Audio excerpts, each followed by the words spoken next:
Let's look at Sunday. It's the end of week 3. Let's recap all of the action from all of the games, all the big performances, even the bad ones. Michael Bolton. Thanks, Josh. It's Michael Bolton here, and it's time for another episode of the Locked On Fantasy Basketball Podcast. Let's get to it. Let's get to it, indeed. You are Locked On Fantasy, your daily NBA fantasy podcast. Part of the Locked On Podcast Network, your team every day. Hello and welcome to the Locked On Fantasy Basketball Podcast, brought to you by Basketball Monster. My name is Josh Lloyd, and here are some words that rhyme with Corey. Glory, story, allegory, Montessori. I'm also the lead fantasy analyst at basketballmonster.com, and today's episode is brought to you by Game Time. Download the Game Time app, create an account, and use the code LOCKEDONNBA for $20 off your first purchase. Thank you also for making Locked On Fantasy Basketball your first listen every day. We are free. We're available on all platforms. We're also the number one sports podcast network in the United States. So thank you to you guys for helping us get to that achievement/milestone. All right, we're trying to hit the old 100K subs here. We hit 90, which is great. Let's get that last 10 and get up to 100 so I can put that play button up behind me. It would be sick. All right. We are recapping the action across Sunday's games. Some early games, 7 games in total. Let's just get to a little bit of news at first, though. There's a few things to talk about. And I didn't actually include this on the sheet, but I will talk about it now. But, LaMelo Ball is out again, and now I don't know what to do with this. I don't know what this is. I had hypotheses that they were doing preservation-type stuff because of the schedule, because we didn't actually see an injury happen. But it's just out again. And a lot of Hornets online presence people at the moment are just like, it's done. It's done. What is wrong with this guy's ankles? It's cooked. I'm not quite in that stage, but it feels more than a precautionary thing now. It's just the same thing happening again. It's a very big worry for me at this point now, which is a change in how I'd sort of approach that. Let's talk about some other news. We got word from old mate Rick Carlisle that TJ McConnell is almost back. He's close to returning. He's been doing a lot of workouts and he's not that far off. So if you did consider that was a stash, do it. Now, I don't think he's going to play 27 minutes tonight. He's going to be eased in pretty slowly. They're obviously a complete mess, this team, but given his age and where the team is, I still think you will be maybe a little bit disappointed. But anyway, it's okay to take a stash of TJ McConnell. A couple of injury confirmations. AD is questionable for the game on Monday, and Josh Giddey, after rolling his ankle and returning to the game on Saturday, he is questionable as well. I expect that Giddey plays, but he has had problems with his ankles in the past, and obviously AD, who knows? It does feel like Davis is moving towards being a guy that plays, though. We can probably just head in now and talk about the first game of the day, which was the Houston Rockets and the Milwaukee Bucks. We're in Milwaukee. This was the early game. Let's talk about Houston, and this is 2 games in a row of big stuff from Sheppard. So, we don't know what it's going to mean moving forward, but I've said a lot over the last few days, especially finding a player like this or a point guard on the waiver wire, it's hard to do. You just grab him and we'll figure it out. 29 minutes, 16 points, 4 threes, 4 steals, 1 block. And this time the minutes came at the expense of Yahoo's most added player, Josh Okogie, who played 17 minutes and was scoreless. We also saw Tari Eason's minutes drop way down to 19, and Jabari Smith only played 31 instead of 34. I don't know whether they're going to stick with Reed in this role, but it is 2 games in a row. The minutes are pushing up. I hope that they do it. I think they need to. Okogie doesn't make a ton of sense to me, and you can look at Reed as a guy to grab. Amen Thompson, he's obviously not going to score a huge amount, but 14, 8, and 5, 3 steals and a block. Pretty good with me. Şengün with the key late bucket as well, 21, 11, and 7. And KD, after a really poor game last time, had decided to shoot 73% here and had 31, 3, and 7, while Jabari had 16 and 9 on poor shooting. He was always a fake top 50 guy, he was a 9-cat fluffer guy. But yeah, he's a guy we roster. We just monitor these minutes. Don't drop Eason unless, if you're in a points league, I can understand the rationale behind that. I think that does make a little bit of sense in a points league format. On to the Bucks side of this equation, and they had their same guys out. Kevin Porter out. Taurean Prince also dealing with a neck issue. But Miles Turner, I won't say that he's back, but he's back enough where we can go, okay, we're all right. We're good. We'd like more of it. We'd like bigger, whatever. But 13 and 6, 1 3, 3 steals, 3 blocks. The concerns of him were overblown. The idea of dropping him was silly, and we're back in business now. Ryan Rollins, 19, 2, and 5 with 3 threes. we figure out what happens when Porter returns. And Yanni had 37, 8, and 3 on great field goals and bad free throws. I don't know if you've heard that before with him. It was also a really solid Cole Anthony game. It's annoying that he only played 18 minutes. They play again tomorrow, the Bucks. 12, 5, and 6. He's at least streamable in this busy period of time for them. While it was probably the best Bob Portis game we've got. In fact, getting a Bobby Portis game where you get only 1 rebound is weird. But 4 assists and 3 steals is also incredibly weird. I wouldn't be excited about him outside of streaming. But Portis he was better in this game at least. Gary Trent did his thing, 3 threes. That's it. Ajay Green was bad and had foul trouble. He had 2 steals. These are just stream type guys. And Kuzma played almost 30 minutes. His minutes are up with Prince out. 11 with 3 threes. And you don't want anything to do with him as a regular option for a 12-team league, Kyle Kuzma, unless unless the schedule makes sense. And that's sort of where we're at the moment. But honestly, you just don't want him as a general rule, do you? Let's look at the next game, the Oklahoma City Thunder. They get the win over the Grizzlies. Final score, 114-100. Let's talk about the Thunder. They did roll out the same lineup because they've still got no Jalen Williams, no Aaron Wiggins, no Lou Dort. So AJ Mitchell got his 3rd straight start, and he was great again. 21, 6, and 4 with 3 steals. We know that while these players are out, we're going to get good stuff out of AJ. The problem is going to be when players return. And these guys that are out, there's not long-term problems with those guys. It's not like we've got 3 months up our sleeves here. It's great. The numbers are fantastic from Mitchell. I just do worry about where it goes. Shai was awesome, 35, 7, and 6. Chet had 21 and 7. And Hartenstein's really strong start to the season continues.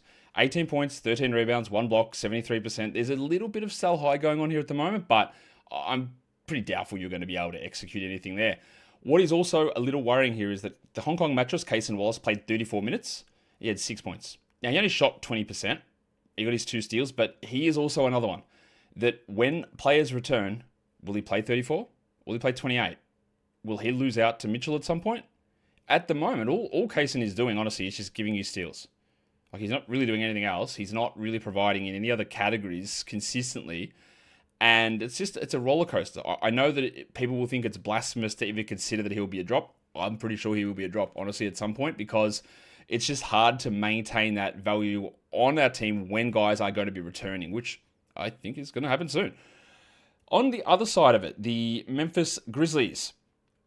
What is going on with Demetrius Morant? Well, I know what's going on. He's just cracking the sads. 11 points for him on 17% shooting. He at least played 34 minutes, and the minutes have been up. And he had 8 assists, but he just cannot hit shots. 9% on 2s is diabolical. With 9%, 1 out of 11. My guy, this has been just a horrific start from Ja Morant. I don't know where this goes. I'm not going to speculate on trades or anything like that, but it's just clearly not good. Cedric Coward didn't shoot well, but he still played his 29 minutes. He had 13 and 10. He didn't have defensive stats. And we highlighted this today. I think he's had, 1 defensive stat in the last 5 games? It's not very good, whatever the number is, and that has sort of disappeared. Now, he's still solid, and he's still getting good minutes, and maybe he does take over a starting spot at one point. But a low usage player who's now lost those defensive numbers and relies upon high efficiency is always, I think, somewhat volatile. Jacques Landau played 28 minutes, 10, 5, and 3 with 2 steals. 2 threes. It's not the best game, but while we wait for Edey to return, he's just providing that nice back-end numbers, while Jaren had 17 and 7 and got 2 blocks, which is a bit of a surprise. And it's just a lot of mess here. KCP, useless for 12s or 14s. Jalen Wells, useless for 12s or 14-team leagues. Get that garbage out of here! And Cam Spencer as a backup got 20 minutes. He had 9 points, but not much more there. That's just deeper league sort of stuff for Cam Spencer. We'll come back and talk about the other 5 games that are left. Before we do that, today's episode is brought to you by Robinhood. Your ambition just met its match. With Robinhood, you play for the win. Not just on game day, but every day. You're locking in on every opportunity. You're beating your PR and you're beating it again. You channel that drive into your money. Robinhood puts you in control of your money. You trade stocks and ETFs, options, futures, and crypto all on one platform. And you can now build and execute your own trades from a desktop with Robinhood Legends advanced tools, or take advantage of the new Robinhood strategies with a tailored portfolio managed by a team of experts. You expect more from yourself, so expect more from your money. Get started today at robinhood.com/yourmoney. Again, that is robinhood.com/yourmoney. Your money, your move.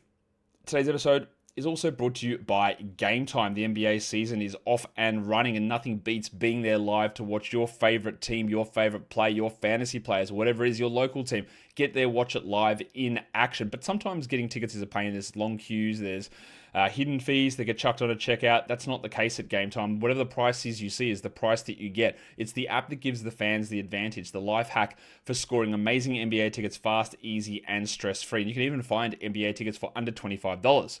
So take the guesswork out of buying NBA tickets with Game Time. Download the Game Time app, create an account, and use the code LOCKEDONNBA for $20 off your first purchase. Terms apply.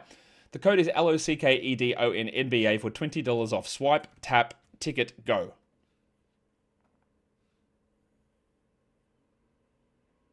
Now we can go in to talk about the Boston Celtics and the Orlando Magic. The Celtics win 111-107. They rolled out the same starting lineup here, but as what Sneaky Joe does, he mixes and matches a lot. Let's start with Josh Minott, who was good in last game and was terrible here. He got yanked off early, lucky him. 0 points in 16 minutes with 2 rebounds and a steal. Only took 2 shots. He is so up and down with his production, but more importantly, his playing time. I will persist and hold a little bit, but I understand this frustration. Especially in a points league, it's not worth it. It's definitely not worth it in a points league. I think he's going to keep starting. They are successful with him starting, but we see Missoula just mixing and matching a lot. It's also not a good game from the Pastel Donata Nemesh Keita, who played 26 minutes, which is fine, but 8 and 6 with the block is subpar. We still hold. And Peyton Pritchard is just struggling a little bit. Now, he had a big game a couple of games ago, but 5 points, 5 rebounds, and 4 assists, and shot 25%. The fact of this one that's frustrating is the really low usage. I am holding him, but he is clearly underperforming. And after a terrible timeout last time, Anthony Simons went crazy. He had 25 points, but I think he had 21 of those in the first half. And then he barely did anything. And the problem here again with Simons is he had 25 points. He hit 5 threes. 1 rebound, 3 assists, 0 steals, 0 blocks. And if he didn't shoot 62% from the field, or have a red hot first half, it would be trash again. So if you dropped him, right, and you look at this like, damn it, why I shouldn't have done it. He played 23 minutes and it still wasn't a very good line. Despite elite shooting that huge burst early on. And also, like, we talk about usage and where it sits. Like, he had 32 second highest on the team. Not a likely number. Jaylen Brown is just usage farming as well. 27 and 5, steal and a block. And it was actually a much better Derek White game. Well, bro still can't shoot, but 21, 3 and 4 with 3 steals. At least a bit of extra volume for him. We had Jordan Walsh popping off he popped off. Yeah, let's say that. 6, 6 and 4. 2 steals, 2 threes, that late triple from him. He got the minutes that Minott was getting, so we just watched that space. And then Luka Garza was also very good off the bench. That's a nice little deeper league guy. 16 and 8 in 17 minutes. I don't think we do much with that in any sort of standard format. But he was very good in this game. And he's had a couple of, since returning from the concussion, he's been a bit better of late. Let's go on to the other side of the Magic. Really disappointing stuff here, obviously. They did come in with the same starting group. And Jalen Suggs, after playing like 20 minutes every game, played 29. That's a huge sign. Now, I don't think he's going to play tomorrow, but he was playing 20 minutes on the first of a back-to-back and then sitting. Now, got to 29. He had 20 and 8, 4 assists and 3 steals, 75% shooting, like not high usage, but elite shooting numbers to get to that number. He has been excellent. I do think there's going to be a turn down in some of his production because the shooting is very high, but the minutes finally turned. Banchero had 28, 6 and 4, but the 0-0. But when you get a Paolo game and you get 56 from the field and 10 of 10 from the line, just be happy. Just be happy. Don't complain. Just shut your holes. That's shut it. Even me. Franz Wagner, 20 and 9 with 2 steals, while Wendell played 32 minutes. Now, Wendell's minutes are up this season. He's not blowing us away. 12 and 4, steal and a block is whatever. It's okay. It's fine to have at the back end. It's definitely not high upside, though. And then after last game, where Desmond Bane resurrected his spirits and resurrected our spirits, he had 9 points. He didn't hit a 3. He did have 6 assists and 5 rebounds, but clearly a real kick in the dick in this one after his strong performance last time. Probably the worst game we've seen from Mr. Black in recent memories. He did have foul trouble in this game, 20 minutes for Black, but he's also bad in the time he was out there, 4 and 3. He's a solid stream for Monday. He's probably more of a 14-team league guy overall, but this was just very, very far below what he's been producing in nearly every game that we've seen him so far this season. Now we go to this game, which I won't call it the Battle of New York, because it wasn't a battle at all. The Knicks cook the Nets 134-98. Tom Thibodeau was not able to play his guys into the final 30 seconds of this game because Mike Brown's the coach, and thankfully Mike did not carry on that tradition. So we actually got a little bit of relief for some of the Knicks starters. Let's talk about the Brooklyn side. They had the same lineup again, and so Jaeger Yeoman started. He played 25 minutes, and this time he didn't really deliver assists, but he did shoot a little bit better. 10, 4, and 3 with 2 threes. I still don't think that Yeoman, with his concerns with field goals, free throw percentage, three-pointers, usage, anything else that's not assists, is like not 100% a must-add. This is an okay game, but it's still not convincing me to do that.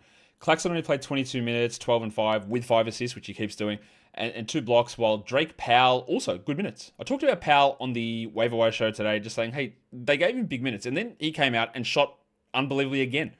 63% from the field for 15, 2, and 3 with 3 threes. I wouldn't add Drake Powell, but if I'm in a 200-plus deep league, now I know you double onyxers aren't going to be able to like relate to this because he was picked up so even before, definitely before today, definitely we got no worries about the double onyxers. They sorted him. But anyone else that's in something slightly deeper, Powell is at least getting run at the moment, and that's been productive in the first 2.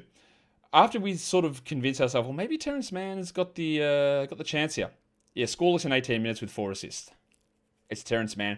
It's Terrence Mann. What more do I say? This is what Terrence Mann has done. He's continued to do for so long, and we thought there maybe was an opportunity, and then that's just been pulled right away. Michael Porter Jr. had 25 and 4. He had nothing else, but he is going to take a lot of volume on here at the moment. And then there's not really a lot else. Oh, no, there is. Because Noah Clowney, I was interested in grabbing, and I did grab him in some spots, and he was terrible. 4 points on 11%. Who do you think he is? Ja Morant.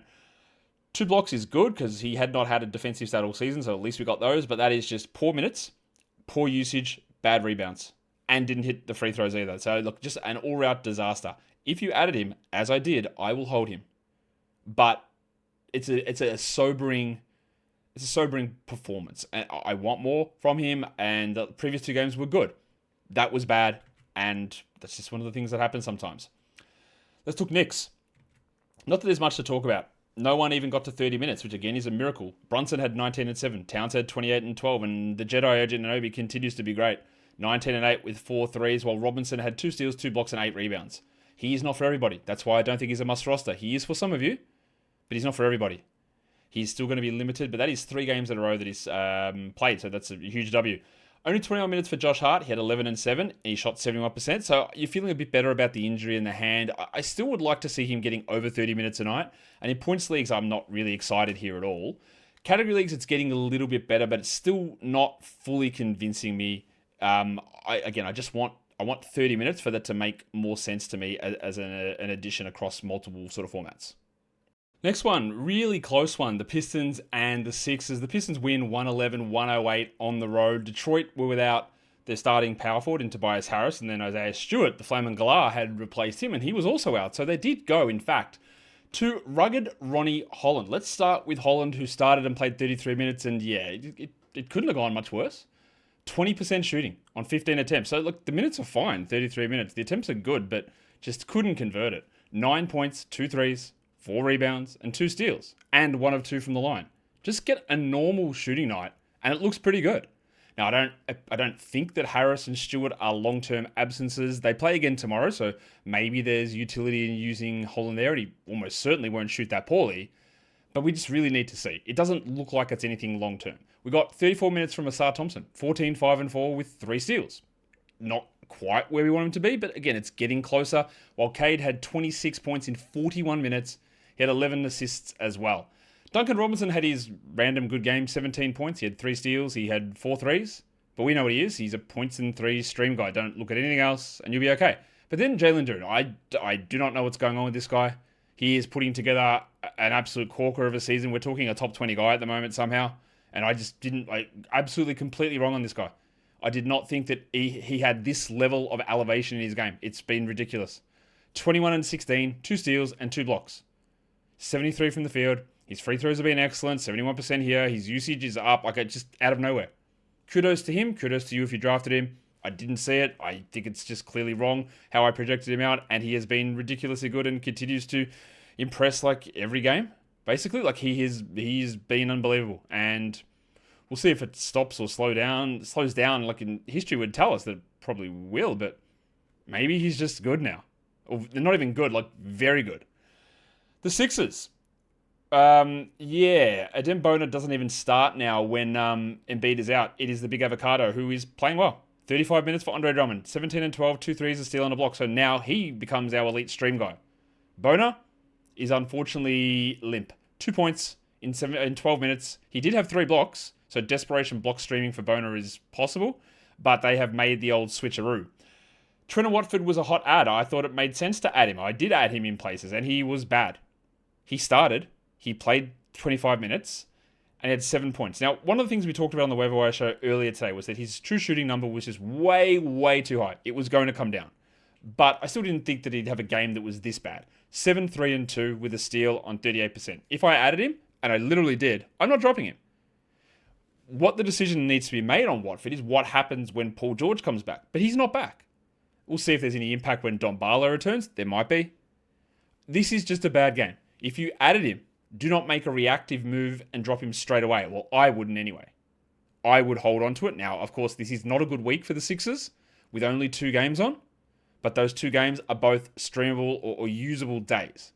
It's just a bad start.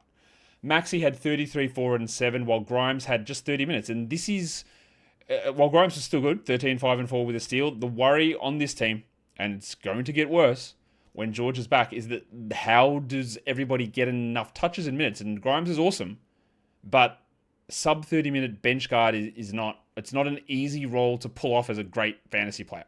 Still holding though. Oubre had 13 and 5, and we are seeing a tremendous slowdown from the dominatrix VJ Edgecombe. He only played 32 minutes, which to me is probably the most worrisome part here.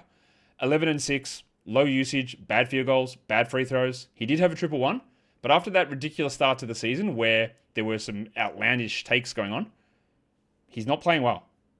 He's still playing a lot, but now he's even playing less. It's a worry. We're not dropping him, but in 2 weeks' time we might be having that discussion, I think. I think that might happen. We also have to talk about Jared McCain, who yesterday Nick Nurse said that he was available for yesterday's game, and then he didn't play. And then this one, he comes in on a back-to-back and plays 9 minutes, and he's scoreless. And there are a lot of reasons. There's numerous things to break down with McCain, because he's still rossing a lot of spots. But first of all, I'll just do this. Get that garbage out of here! Did that even make a sound? I couldn't even hear that. I'm going to do it again, because I just couldn't hear that sound. I should have my headphones on, shouldn't I? I forgot about that. Well, I'm back now. We've got the headphones on, so I can monitor the snap, crackle, pop. Get that garbage out And of I can here! monitor the Jack Armstrong. Yeah, as for McCain, so like scoreless, 9 minutes. This is curious to me. He tore his meniscus in December. Meniscus surgery, which is the one he had, the meniscus repair, is a 6-month return. We're 12 months past that. Well, that's 12 months past the surgery. The fact that he's got like a brace on and that there's talk that he's being limited due to that is weird to me. But it's the Sixers, so everything's weird. He didn't miss the start of the season because of his knee. He missed it because of his thumb. The fact that he's still limited and missing back-to-backs due to his knee is a concern. Although, I'm not 100% certain that these low minutes are due to his knee. I just think that we talk about this team like there's just too many guards. There's VJ, there's Grimes, there's Maxey, there's Oubre, and then there's McCain. I don't see how he's getting enough minutes or enough usage to really crack the edges of any 150-player league. Even 200 is going to be tough for me to believe that. And it's playing out in a more extreme way at the moment, but the fact that, again, this knee injury, which he should have been recovered from 6 months ago, is still causing problems is a very big problem. To me, anyway. I don't know what the hell's going on, because, again, a meniscus is not 12 months. It's not until an ACL, it's 6 months. And here we are 12 months later, 11, and we're still getting so much struggle coming from him and so many limitations and all that sort of stuff. Not the least of the limitations of there's just no playing time for him. And that is clearly a concern. Well, the final 2 games we're going to come back for, but firstly, today's episode is brought to you by FanDuel Sportsbook, and with the NBA back, there is no better place to get in on the action than with FanDuel, the official sports betting partner of the NBA. You might miss the start of a game and still think you've got thoughts on it, think you're the expert, you're going to get in there, but you can do it live during the game. FanDuel takes live bets on everything from who will score next to the fourth quarter comebacks. So you can even combine your live bets into a same game parlay for a shot at a bigger payout. It keeps all of the games locked in, you're using your knowledge, and you might get one of those big payouts. And right now, FanDuel is giving new customers $300 in bonus bets when your first $5 bet wins. Go to FanDuel.com to sign up and play your game with FanDuel, the official sports betting partner of the NBA, and don't forget to gamble responsibly. Just realised I didn't have the headphones on. Just got to make sure we're getting this stuff right, don't we? Here we go. All right, so the headphones are on and we're ready to get into one of the final two games of the day. And this one, or both these last games, at the time that I'm talking about this, they're looking like there might be blowouts. Let's get into this one. The Pacers lose to the Warriors 114-83. That is a big, big destruction. And we understand why. We know that the Pacers are absolutely banged up. And in this game, they actually just punted the game away because they sat Pascal Siakam. They sat Aaron Nesmith as well. Although it was interesting that we did see the return of Andrew Nembhard in these games, and he played this one, but Siakam and Nesmith had the rest. Let's talk about this Pacers lineup. So what did they do? They started Jay Huff instead of Pascal Siakam, and then Ben Sheppard was back into the starting group in place of Aaron Nesmith. We might as well just start with those two guys. Huff did have some foul trouble, but 12 and 11, 2 threes, 3 blocks. That's really good. But obviously Siakam comes back. And then we get back into the situation where it's he and Isaiah Jackson and Tony Bradley and whoever else they want to chuck out there. Jeremiah Robinson-Earl, whose contract is about to end. He played 32 minutes, Robinson-Earl. Oh my God. 9 and 12. But like his 10-day could expire. Like I think it expires. Let me know. You know what? I have the data on this. I can tell you. Let me go find it. Well, the answer is this was his last eligible game unless they sign him to another 10-day contract. We'll see what they decide to do. But like if you added Jackson, you got 12 and 6 and a block. That's okay. If you added Huff, you got those numbers. But like I don't feel any level of confidence in any of these players. Carlisle is going to move them back and forward a lot, I feel. And that's going to make it really hard to trust. It is great that Nembhard's back. 14, 2 and 9 with 2 steals. He didn't shoot well, but he's back and he's playing. And we also got 28 minutes from the other two-way contract player, and that's Cody Martin, who had 2 points with 3 steals, one of the biggest Cody Martin games you will see. I think he's got 2 more eligible games left on his 10-day before they have to make a decision what they're going to do, or whether they have players returning and then they're not able to use those hardship exceptions. Sheppard did absolutely nothing, shot 10% from the field, and he is in that group of players. He just might not be good, and I'm very sure that this guy is not good. Hello! The national tile, Jarvis Walker, played 32 minutes, but he shot 29% again. Like 12, 2 and 0, no steals. He had a block. The volume is there, but honestly, I'm done with it. I think I've seen enough to suggest that he's just bad. He will have better games than this, and the volume's not overcoming this. So, John Armstrong. Get that garbage out of here. I actually do agree. Monte Morris played 20 minutes. He had 8 points with 2 rebounds and 4 assists. And can you believe that this team has Monte Morris, Jeremiah Robinson-Earl, and Cody Martin on the team? What is going on with this team? Look, I think what we look at is maybe Huff's a streamer. Jackson's a maybe. Walker's a drop. Sheppard's useless. And we have no real update on what's happening with Mathurin, but then Nesmith and Siakam are probably back in the next game. So a lot of what happened here doesn't really matter. And I think we could say a similar thing, honestly, for the next game, because a lot of what happened, well, the next side of this game, because what happened for the Warriors doesn't really matter either, because Steph was out. And we saw their starters at times struggling, especially Jonathan Kuminga, who played 20 minutes for 5 points. He shot 11%.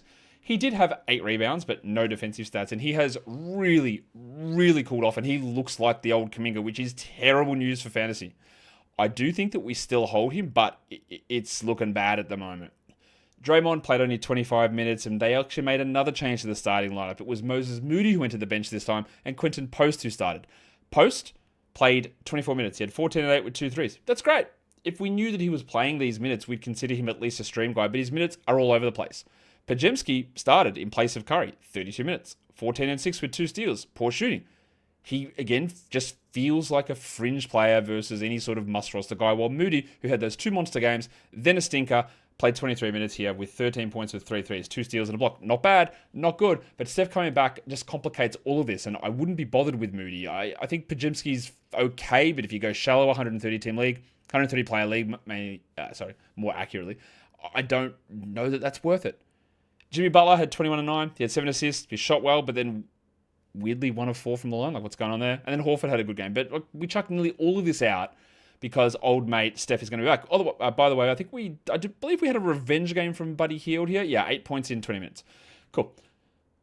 Then there's one game left. Another absolutely huge victory for the Minnesota Timberwolves. 144-117. And honestly, it wasn't that close. It was a way larger, it felt like a way larger margin. Let's talk about Minnesota. Same lineup for them. They didn't need to extend themselves. 30 minutes only for Ant. 26, 4 and 5 with 2 steals.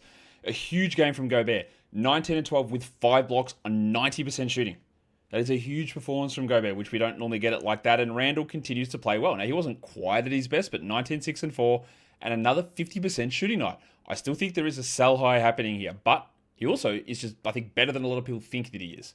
It was another also awesome shooting game from Jaden McDaniels. So the sell high for him is intact because 21, 5 and 3 is great. 2 blocks is great. 80% is fake. Nobody will be an 80% guy. And we've seen that he's on a huge high in terms of that shooting. So that's how you can try and turn that stuff around, especially after a game like this. The bench guys, like Nas was fine, 13 and 4, 2 steals, block. That's better than fine. That's a pretty good game, especially what he's been delivering us. You do probably hold, but again, it is iffy. It is getting pretty iffy with him as to what the long-term appeal there is. But now I do want to devote, I'm sure you're really surprised at this, I want to devote a little bit of time to the stupidest franchise in the world. And sorry to you, Dallas and Nico Harrison, you're dumb. You're dumb. New Orleans Pelicans, you're stupid as well. But this team has an absolute lock on stupidity. Just, they've done it at such a high level for such a long time. That's why they're the GOATs. You got to do it for a long time to be able to get to this level. So, in this game, Domantas Sabonis returned. He's clearly not healthy. Banged in the ribs, didn't look good. He moves into the starting lineup in place of Drew Eubanks. Now, after getting into multiple arguments with people, Russell Westbrook fluffers over the last few days, talking about how numerous things, like why I think it's dumb that Russell Westbrook would lead the team in shots, and things like why didn't I recommend Russ to be added.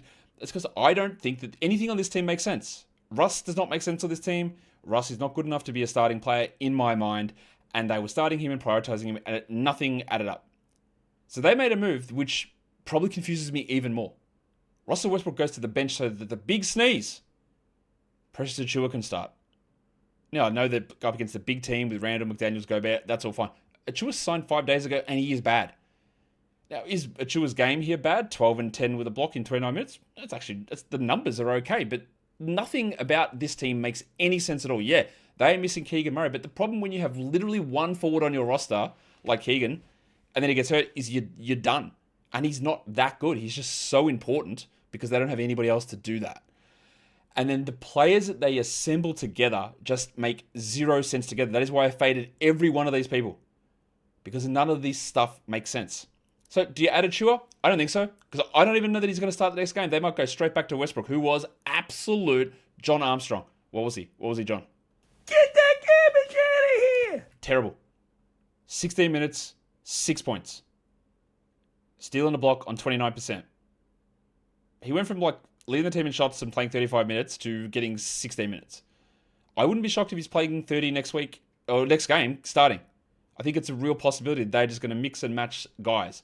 But it makes no sense to prioritize him. It makes no sense to then, after you've done that for the last 2 weeks, to then bench him for Achiuwa, who's also bad. None of these moves make any sense. Dennis Schroeder, bad. Made no sense on this team. He had 3 points on 17% shooting. I don't know that you want to drop him, but he is doing exactly what Dennis Schroeder does. A guy that has a really good start to a season and then cools off because he's not good enough to maintain those numbers. Levine had his 26, 4 and 2, but the assists are way down on this team, as expected. DeMar DeRozan had 22 points, but 3 rebounds and 1 assist. That's bad. And Sabonis had 20 and 13. Fine, but he shot 29%. All of these guys were way overpriced in terms of draft value for fantasy. All of them make no sense playing next to each other, and this team continues to make the dumbest decisions. I feel really sorry for Kings fans, and some of you Kings fans are watching this going, oh, yeah, that's not fair, you don't know what you're talking about. Okay, I'm actually, you should take your team to task because they are terrible. None of these decisions make any sense. The guy that was their best point guard last season after they traded De'Aaron Fox was Malik Monk, and he has 2 points in 20 minutes, and they just refuse to put him into a lineup that makes sense. They're bringing all these guys around him to try and disenfranchise him and trade him away. We're getting to the stage here, I don't think you can even roster Monk in shallow formats. There's just too many names around here. Keon Ellis doesn't play at all until the fourth quarter, which is garbage time. He plays the entire fourth quarter. He has 5 points. He doesn't have a steal. This is, again, why we faded him. There aren't enough minutes. The whole construction of the roster makes no sense. He's going to walk as a free agent at the end of the season. An unrestricted guy, because they are clowns. Nick Clifford showed a little bit, 10, 6, and 5. Much prefer they just play him over Achiuwa, but again, it is the Kings. If you've got Westbrook and you truly believe how good he is, hold him. Because I don't think that he stays in this bench role 16 minutes. I think they will just put him back into this large role again and bring the fun or whatever it is. It is just a stupid team run by stupidity. And I'm going right to the top. They suck. And the Kings fans literally deserve better. Like, they honestly just deserve way better than this garbage that is chucked out here. What we can do now is give you the lines of the night. The Monstrous. We're going to Shai what's his name? Shai Gilgeous-Alexander. 35 points, 7 rebounds, 6 assists for Shai. He was great. The waiver wire line of the night, the best player available in over 60% of leagues according to Basketball Monster. We're doing the Big Avocado. Sorry, according to Yahoo. Big Avocado, Andre Drummond, 17 and 12 with 1 steal and 2 blocks. The elite Embiid stream for now. The young gun of the night is Sheppard. We're adding him 16 points, 4 steals, and 1 block. And your dud of the night, yeah, he is rostered in a high percentage of leagues according to Basketball Monster because he was a guy that was trending to add, and it was Noah Clowney. He was just terrible. I'm holding him, but I won't be holding him for too long. 4 points, 1 rebounds, and 2 assists for Mr. Clowney. That's the recap done. People seem to, for whatever reason last week, and I don't understand this, but I listen to you guys, but they go, oh, we want to see your teams. That's really good for us. I don't think there's anything learnable in that. I don't think there's anything that's teachable in seeing how my results went, but we'll go through and have a look. Once again, I have not looked at the results. I do not know how the matchups are going to look, so let's go and bring them up. All right, so the first one we look at is 30 deep. We have 2 opponents per week. Let's take a look. It was against Jamie Eisenberg of CBS Sports, and I lost 5-4. That's an L. What about my other matchup? Oh, against Aaron Brewski, 4-4-1. Wow, okay, so my team, I had Jakob Poeltl, and he was on the bench because I didn't know if he was going to play, and then I had Johnny Furphy in one of my roster spots, and he lasted 5 minutes. So that's what cost me, but I was able to keep it close despite that not going as well as I had wanted. Let's go over to my Yahoo League now.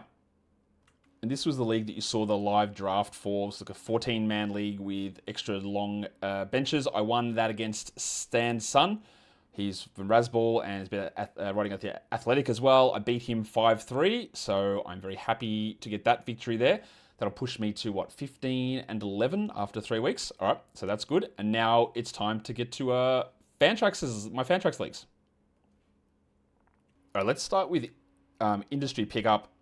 And who was I against with industry pickup this week? Dan Besbris, I think. Yes, I was. And I beat him 5-4. The other matchup there, Pat from Next Level Fantasy beat, who's that one? B-Ball Paul, 6-3. Raphael Johnson from RotoWorld beat Bill Yin from DraftKings. Hoop Wizard beat Dan Titus. NBA Fantasy Bible beat Matty G. And then B-Dub and Eric from RotoWorld, that's a 4-4-1 there. So where am I sitting in the standings on industry pickup? 3rd. All right, that's good. Let's go into the best ball. Locked on Fantasy Basketball Ball best ball. Let's see my matchups there. Obviously, we're not making adjustments here. This is just based on the draft. Just wait for those matchups to come up. It's a big league to load up. So I beat Drifter Spence, and oh my god, I won by 1 point against this guy. Delgin. I hope there's no stack correction. 1 point. 1408 to 1407. I will take that very, very lucky W. Let's look at the Locked On Fantasy Basketball Bowl Points League. This is the Bart Simpson division. We have 1 matchup and then 1 matchup against the median score. All right, so no Wales against the same guy again, Delgin, and I beat him easily in this one. 1401, 933, and I beat the league median. So I'm actually flying in that one. I think I've gone pretty well there. Let's look at the Locked On Fantasy Basketball Bowl 9-cat Mo Sislak. That's just a head-to-head. We play 2 opponents each week. Ooh, yuck. I had a 2-7 loss against Always Tanking. Disappointing. And then my matchup against Pilly's Professors, a 5-3-1. So that's a good recovery to get that one back. And then the last one is the Locked On Fantasy Basketball Bowl 9-cat Homer Simpson division, another head-to-head 9-category league. How do we go in this one? This is my weakest team, I think. Yeah, okay. So I lost 4-5 and 4-5. So if you're going to have a loss, a 4-5 is the way to go about it. Yeah, but that is my weakest team. And that is a recap of all of the leagues that I'm in. That'll do it for us today. You know what to do. You subscribe, you thumb up, you leave your comments down below, you double bang, and you keep us rolling towards 100k subs. Guys, we are done here. Thank you so much for listening, everyone. See ya.